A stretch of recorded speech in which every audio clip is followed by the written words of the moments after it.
obvious on this 1.2 trillion dollar supposedly bipartisan. The only bipartisan part of that, we had some traitors known as Republicans. They think they're Republicans. They voted for this, which is the biggest bunch of baloney I've ever heard. This bill includes $550 billion in new spending on infrastructure over the next 5 years. You need to get a grip. This isn't going to be what they say it is. This bill calls for repair of 20,000 miles of road and 10 of the country's most economical important bridges, modernizations of public transit, including addressing the repair backlog of more than 24,000 buses. That's not their business. Rail cars, not their business. 200 stations and thousands of miles of track and power systems, or removal of lead pipes. Okay, that's not their business. To improve drinking water, that's not their business either. Expansion of the nation's freight and passenger rail network. Look, Amtrak is in business to make a profit. They're a damn government subsidy like the airlines. They don't share the wealth, but they got their hand out, whining and crying and bitching and complaining. Look, the railroad can't take care of their rails. Are you kidding me? Well, they don't need to run then. To hell with them. Let them go bankrupt. They don't need to keep sticking their hand out. You look at Southwest Airlines and Delta and all these guys, they're a big catalyst of starting the pandemic, spreading it. They're like flying test tubes that weren't cleaning their HVAC systems or air systems in their planes until they were grounded. Look, the first thing they do is they whine, bitch, and complain. They don't want to spend their profit to take care of this stuff. They go to the government. The government takes our tax dollars, and now they're doing it again. More on the railroad, more on the airplanes. Come on, are you kidding me? This bill actually allocates $66 billion to eliminate Amtrak's maintenance backlog and modernize the Northeast Corridor and extend the rail system through the Northeast and Mid-Atlantic. We don't need to pay for that. Hey, if you want to modernize your backyard, guess who's got to pay for it? You do. You can't go to the government and get a handout. Stop it. I mean, it just goes on and on and on with the railroads. It just, I don't know where this crap's going to stop. Public transit, another $39 billion to modernize transit, including repairing and upgrading buses and rail fleets, and so on and so on and so on. So look, it's like Phoenix, Arizona. The city transit system, it's owned by Phoenix. Why isn't Phoenix paying for this? Why are they bilking the taxpayers? I mean, these Dems are, damn it, they're out of control. 2022 midterms can't come fast enough. Another one.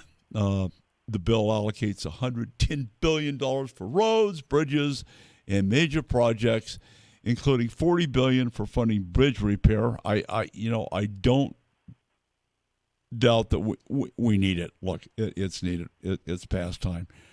But I don't think it's up to the federal government. They collect and distribute road maintenance dollars back to the states. ADOT, Arizona Department of Transportation, ring a bell.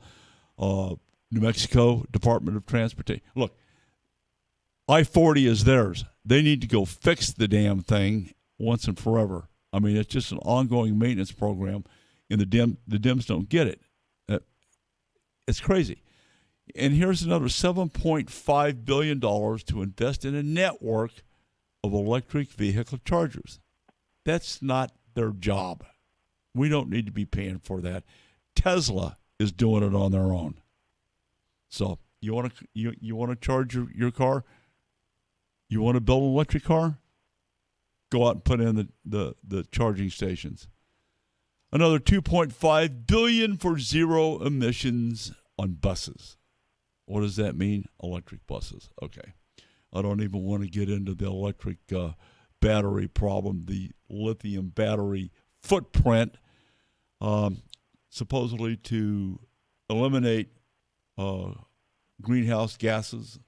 Look, without petroleum-based engineering and manufacturing passes, you're not going to have batteries. Okay. China's making them. We can't compete with that.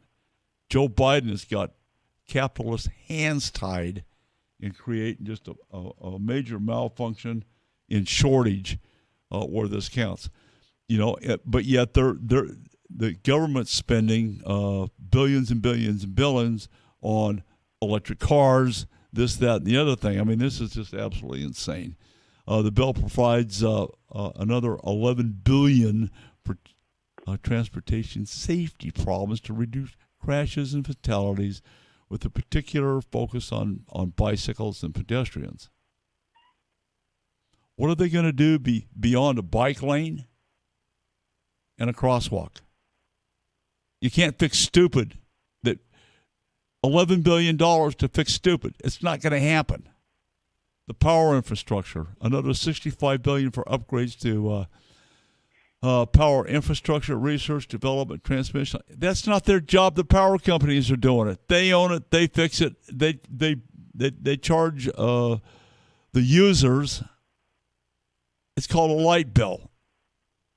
Reconnecting communities, $1 billion to reconstruct street grids. Blah blah blah. You listen to Buttigieg on this, the Secretary of Transportation. Are you kidding me? That guy's got such a failed thought process that he came out last week and said, look, roads are racist. Where the hell do they find these morons? The water infrastructure. $50 billion to protect against droughts. What are they going to do? Hire indigenous personnel that are bitching about the dams to do rain dances? Protect against floods. I get it. We've got floodplains. There's not a damn thing they can do about this. And an investment in other weatherization to reduce the impact of climate change. There's that term again. There's not a. What are you going to do? Put Mother Nature in a straitjacket? Give me a rest here.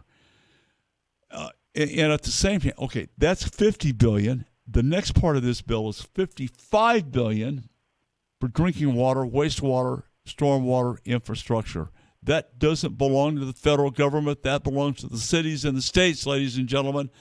Once again, they're sticking their finger in the high-speed internet. $65 billion to bring high-speed internet to every American through broadband infrastructure. If you want the internet, you call Cox Cable, CenturyLink. It's available to you.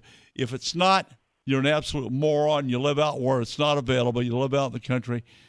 So forget about it. You'll get Wi-Fi somewhere. Use a hotspot on your phone. I mean, this thing just goes on and on and on. And then the bill will finance through a combination of funds, including repurposing unspent COVID-19 relief funds. How special is that? They've bulked us again. Look at the money that Fauci's paid. Look at the money that Fauci has cost us. Look at the inept thinking of the head of CDC and all of these things relative to, I can't say mandate or vaccines, so somebody will get pissed off, so they can just suck it up. Anyway, the congressional budget has also concluded the bill will add $256 billion to the deficit over the next 10 years. $256 billion adding to the deficit. Who's paying for that? We are. We're not leaving anything good for our children. Biden is bankrupting this country. We need to vote the Dems out in 2022. I'm Don McDowell. I'm so pissed I'm starting to slobber. Anyway, that's it for me on this session of Pragmatic View of the